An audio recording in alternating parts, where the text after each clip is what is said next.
Get ready to level up in fantasy football.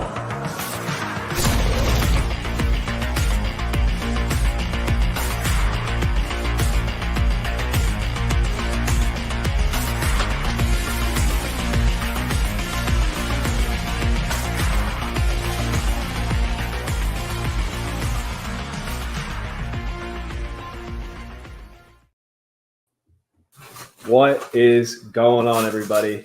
It is your boy, FF Mike Kash. I am joined by my dogs who have decided to make now crazy time, and a friend of mine, Rhett from Fantasy and Frames. Hey, Rhett, how are you? Man, how you doing? And first off, let me say this. What an intro you guys have. Like, that's off the rails. That's epic. Dude, I love that. That's so good. It's all Dungeons and Dragons theme because, you know, if we weren't nerdy enough doing fantasy football, we also do Dungeons and Dragons. Next level. We're fired up. Speaking of nerdy, we're about to get into a live scouting. Are you fired up to talk about some Lad McConkey? Dude, I am so fired up because if there's one thing I love watching me in the football space is I love me some good wide receiver play. I don't care how big of the divas they are. You know, these guys sometimes they all want PI. They all want to give you the first down. They all want to dance and they make an 8-yard reception. But you know what? Good wide receivers are game changers. They do it so well on a daily basis. And watching a little bit of Lad, man, I think he has a chance to be one of those guys in the league, despite the fact that he, you know, he's a little bit underhyped compared to some of these other guys in this class. Yeah, no, I mean, you look at a lot of people's top 5 lists. They got, you know, Marvin Harrison Jr., Malik Neighbors, Rome Odunze. Like, those are all untouchable guys. Then you get into the Brian Thomas tier. After that, like Troy Franklin, there's a big gap to 6. And I think McConkey might be knocking on the door, but we'll get into some reasons for that in a second. I'm going to play this highlight video. And while I'm going through, I'm going to talk about his measurables. And then I want to hear your scouting process once we get through it. Sure, man. Everybody at home, drop comments in the chat if you want to heckle me. So, Lad McConkey, he is 22 years old. In high school, he was the quarterback, running back. He played defensive back on the other side. He was also the punter. He was also the kick returner. So because he was the entire high school team, he ended up a 3-star recruit, committed to Georgia. He went ahead and redshirted his freshman year. He was a scout team hero, worked his tail off apparently. Nothing but glowing remarks from his coaches. So then as a redshirt freshman, he went ahead and put up 430 yards on Georgia, a loaded team. Weird for a redshirt freshman to be getting all the playing time that he was. Then, as a sophomore, he went ahead and put 896 yards from scrimmage, 9 touchdowns. Like, that was a team with Brock Bowers. That was a team with Darnell Washington. That was a team with A.D. Mitchell. A lot of people's darling, A.D. Mitchell. Word on the street is he went to Texas to run away from Lad McConkey, and I would too. I get it. And then in 2023, he only played 9 games. He was dealing with some injury stuff, but he went ahead and put up 516 yards and was number 2 on the team in yards per game behind everyone's heartthrob, Brock Bowers. Mine included. But, yeah, man, I need more Brock Bowers in my life. But we're not here to talk about Brock. We're here to talk about Lad, more lacrosse names. Rhett, do you want to talk about what your scouting process is like when you're looking at wide receivers and kind of what we're going to be looking at in Lad McConkey today? Man, the first thing I'm looking at whenever I look for a wide receiver is I want to see how they're coming off the line. Like, that's because one of the main things that I love in seeing a receiver is first step is so important. Getting off that line, doing it the right way, selling vertical, which I think Lad is really good at as well. We'll talk about that a little bit later. Sharp route running, catching with your hands, high pointing the ball, you know, all the, I guess you would call it the quote unquote stereotypical stuff you look for in a receiver. But on top of that, I also want to see how they're blocking downfield and how willing they are to participate at that level of the game as well. Because if they're doing that, if they're contributing not only whenever they're getting the ball, but they're not getting the ball as well, then, you know, that's a guy that I really think does have some long-term projectability in the league. Yeah, no, we can see it when you're looking at the tape. Like, he is a grinder. He is constantly getting out to help the team move the ball, whether he has the ball or not. But without further ado, we have some all-22 tape. We have you and me. Sorry, everybody at home. I keep looking over here. This is where my big screen is, and I want to see the big screen with the big boy. He's not that big. He's 6 foot, 183. But Lad McConkey, first play against Alabama. Let's get into it. First thing we notice here, little play action, roll to the right, out route. I love how he sells the vertical here. So, yeah, you talked about it a second ago. like I'm going to go back and replay this. He gets this defender's hips turned almost all the way around, which was delightful. And I went way too far back. That's fun. Man, talk about good content. Just me rewinding. It's good, man. So no, we're gonna watch this and look. First thing you talk about, sells high, all hard break. The guy once again hips are completely turned. He makes a sharp outcut. It's an easy completion right there. Yeah, very transferable. Love to see it. Next play, little play action. You see him going deep. Actually, it's an in route. Wow, I need to get these in order. But something that I think McConkey struggled with a lot on film was making contested catches. You weren't seeing him jumping over dudes. You weren't seeing him being really strong through the catch point. It was a lot of like, once it gets to him, he'll catch it, but he's not going up and jumping over dudes. Did you see a lot of similar stuff? Yeah, but what I also saw on that particular play we just watched was if you watch the release off the line right there, the guy is playing press coverage on him. And the guy never really gets his hands on him that well. He's able to get there, get to his spot, be able to get to a little bit of separation. And yeah, he doesn't make the catch, but he's able to, against an Alabama cornerback, who, by the way, they're pretty much all elite and they're pretty much all 5-star guys, he's able to get some separation, get to a spot right there. Yeah. If I remember right, that corner specifically was their team captain last year and is projected to go in the first round. So do with that what you will. Not bad. All right. Goal line, Alabama. You see Lad over here is lined up in the slot on the left. Rare for him, by the way. Yeah. We talked a little bit about this before the show. Like, what was his slot snap percentage? Like 10, 15%? It's like 10 or 15% tops. Like, a lot of people project just because, he's 6'1", 185, maybe a little bit undersized, that he would be quote unquote a slot guy. But if you watch him and you go to sites like PFF and you just watch these breakdowns, like he's primarily playing as an X receiver the vast majority of the time. He's getting outside, he's selling vertical, he's doing all these things that, frankly, if you don't watch him, you don't really expect him to be doing, but he's doing them consistently and he's doing them well. Yep. All right, let's watch him cook another corner. Like, goes there. I love the little head fake to the outside before he breaks to the inside. Yes, and just look, if the name of being a receiver is getting open and catching the ball, then Lad McConkey's a great receiver. Yeah. There shouldn't be more to it. This feels like a money ball type thing. Like, he does the thing, he gets open. I love it. You got any thoughts on the last rep? No, that's exactly the reason why I chose that rep, because you said, he sells outside, then he cuts back inside. Like, it's the route running that stood out right there. Yeah. Like he sits there, he sells it vertical, then he sells it outside, then he cuts it back inside a little bit, and he makes his quarterback's job easy once again, and he ends up with a touchdown catch in that situation. Yeah. Good. Looking through this, McConkey is always open, and it doesn't make sense. Like, you look at him, and he's this skinny little dude. He's always open. I do have to ask the question: is this and it's worth asking because when you play in a team like this, with all these guys, is it a fact of him being that good where he's getting open, or is it because there's so much attention that has to be placed everywhere else that he finds himself open? That's a question we do validly have to ask. I would be open to saying that it's a product of the system if he wasn't putting this stuff on tape. So this is part of why, like, you can look at the box scores, you can look at the production, like 900 yards as a redshirt sophomore. Like, that's great. 9 touchdowns, that's great. But when you really dig into the film, you can see specifically McConkey's ability to separate, his burst off of the line, his ability to release, and like his catch percentage was through the roof. If I remember right, I think it's like 83%. Like, if it is in his vicinity, he is catching it. Normally, like 50% is strange. Like, if it is a catchable ball, he is bringing it in, and I'm all on board. So, yeah, a lot of nuance in this game. I agree. Long-winded way of saying he performs, and it's, in my opinion, not just part of the system. But no, I see it too, but I just have to ask the question just so that way, for the sake of being unbiased and trying to fully figure out who this guy is. Yep. I mean, yeah, you have to ask the question, like, is it because he's playing with Brock Bowers? Is it because he had a guy like Zamir White in the offense at some point with him? Like, there were stars everywhere. He had one of the quote unquote, people like to say Stetson Bennett was one of the greatest college quarterbacks of all time. No, he was very good at what he did. So, there's a lot of things going on there, but no, I agree. I think he's really good across the board. Yep. All right. Let's talk a little bit about his run after the catch here.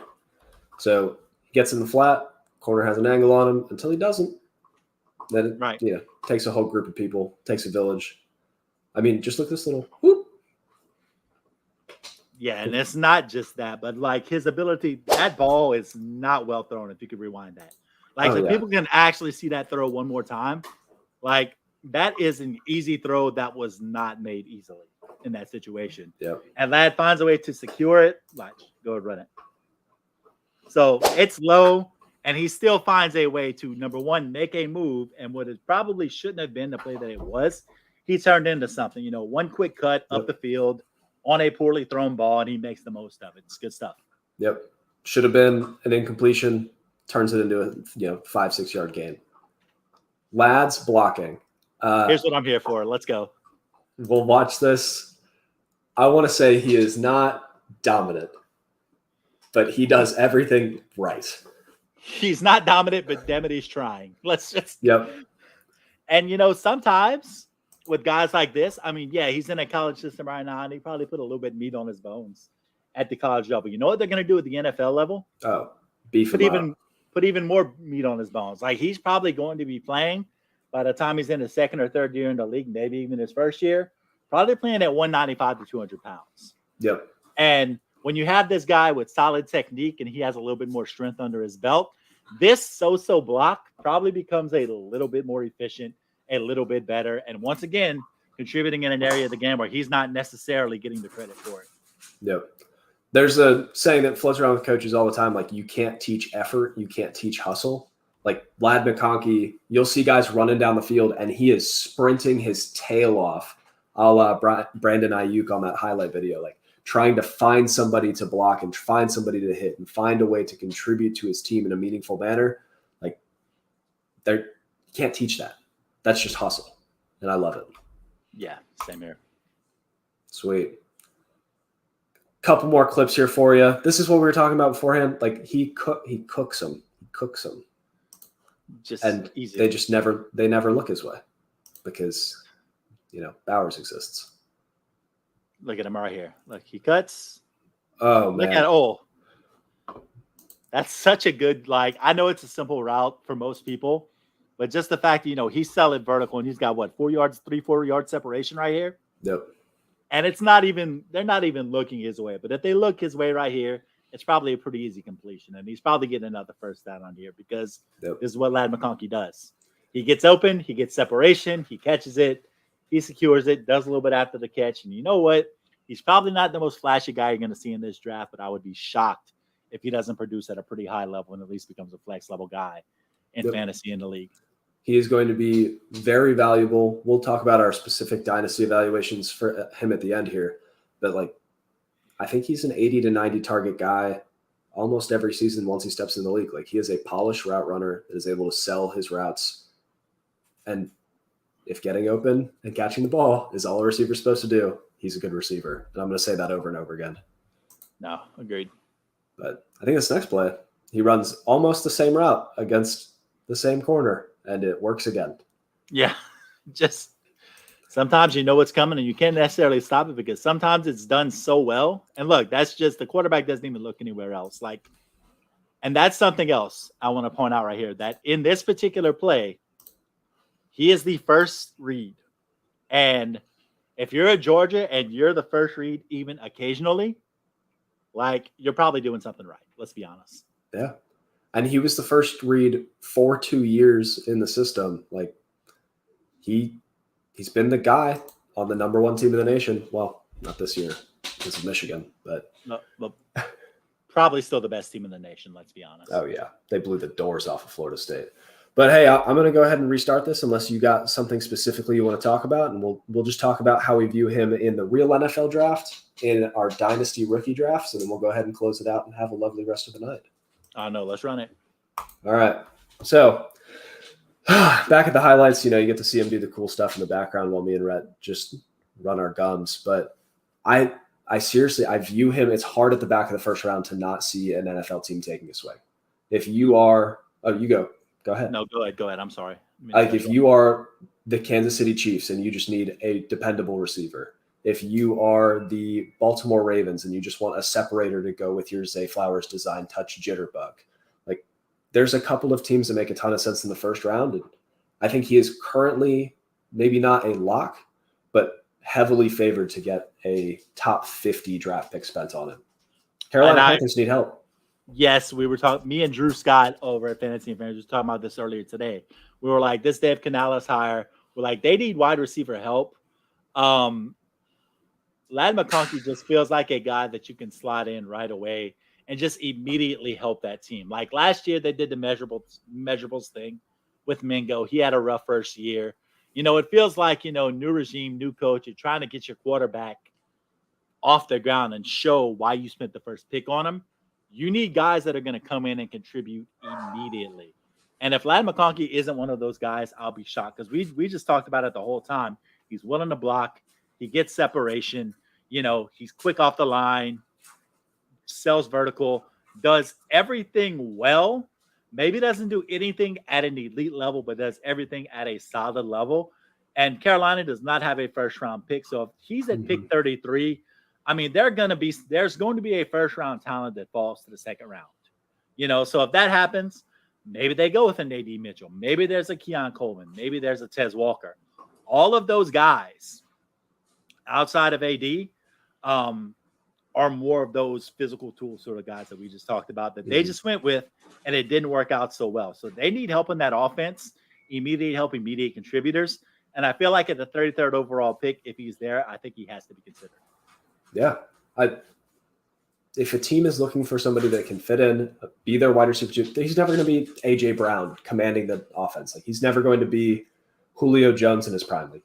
That is not who Lad McConkey is, but I think I view him as like a skinny Chris Godwin. Like he knows how to separate. He knows how to run his routes. He knows how to get the job done. He's never going to be the guy that is trucking dudes and hurdling them into the end zone, but he's going to get open. He's going to get the ball. So I love him. Yeah, I'm in as well. And, to give a similar comparison, you said Chris Godwin, skinny Chris Godwin, always getting separation. He could also be less strong Amon-Ra St. Brown, Yeah. Guys who are, not overly physical at what they do, but dang it, they just know how to get separation and get open. And when they get open and the ball's thrown in their direction, they're going to catch the football. They're going to secure it. They're going to do a little bit after the catch. I mean, Amon-Ra St. Brown has done this for 3 years now. And year one, people were like, well, this is a flash in the pan. Yeah. Year two, we're like, okay, he's established. And year three and heading into year four, he's now seen as one of the top 5-6 receivers in Dynasty in fantasy football. Like, the guy is a stud, and he was a third round pick? I think he fell even further, if I remember right. Like, yeah. So Amon-Ra St. Brown might end up being the best receiver out of that class. It's a likelihood. And he was not drafted in the first round. So it just goes to tell you that no matter what analytics tell you, at the end of the day, film still matters. Like film still plays a role. Like you can give me a 4'3" guy who's 230 pounds at Xavier Leggett, who doesn't really do anything particularly well. And he's probably going to get high draft capital, but will he produce at the next level? I don't know that Xavier Leggett is going to be Lad McConkey at the next level. I'll just go out and say that right now. Yeah. I could see a situation where a team is willing to take a swing on Xavier, so they draft him earlier than McConkey. McConkey goes 1 or 2 picks later, and that front office is just kicking themselves for a year. So, all right. A Jalen Reagor, Justin Jefferson situation, if you will. I mean, you said McConkey's Justin Jefferson. I didn't say that. I didn't say that, but I just found the first comparison that came to mind, but it's all right. Yeah. My dog decided to start chewing on the cords underneath us. Yes. Hi, Cooper. I love you. So let's talk about what people should do with him in their dynasty rookie drafts. It is the back end of the first. Let's say top 3 receivers are off the board. Top 3 quarterbacks are off the board. Bauer's off the board. McConkey goes top of the second to the Panthers. Where would you view him in your rookie drafts? Where are you comfortable taking him? Are you excited? And do you think he's a difference maker for your team? Right now we're mocking, and I've had him, second round everywhere I've gone, any mock I've done.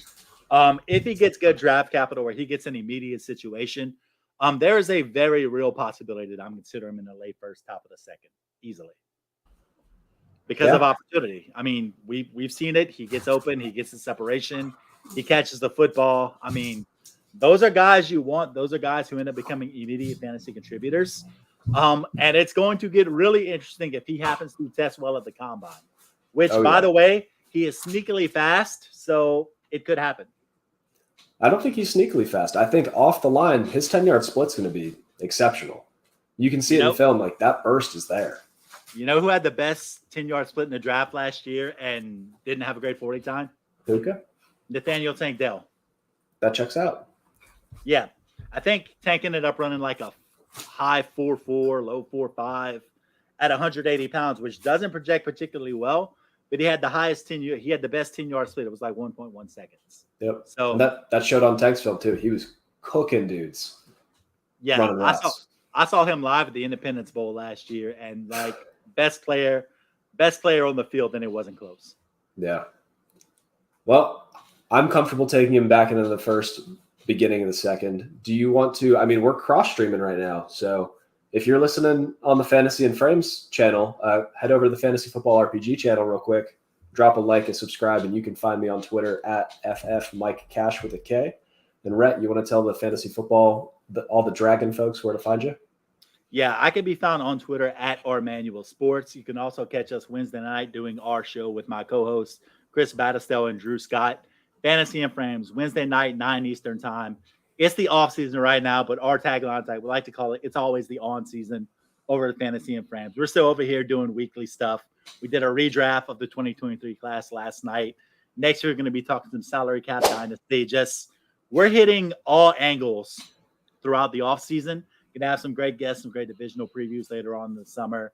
We're going to be talking free agency, Senior Bowl. Like, we're hitting literally as many angles as we can of not just fantasy football, but football in general over the offseason. So we're having a good time over there. And those guys, Chris and Drew, they're incredible. Great team over there as well, whether it's Jorge and Nate doing the IDP stuff. We just had the NFL on Twitter. Cassie joined our team as well. Tyler Heil heads up our Dynasty stuff. Chris Burns is Dynasty Deviant. Does a bunch of great stuff in Dynasty as well. Stacey Perez, like just a lot of really, really talented and smart people that I get to collaborate with and work with on a daily basis, man. It's a blessing. Yeah. You guys got a great team over there. Tell Preston I say hey. Love him. Yeah, but, good guy. Good dude. Otherwise, I think that concludes this Lad McConkey film study. Yeah. Long story short, what we're trying to tell you is find yourself some Lad McConkey if you can, because we don't think your time's going to get wasted. Draft McConkey. You heard it here first.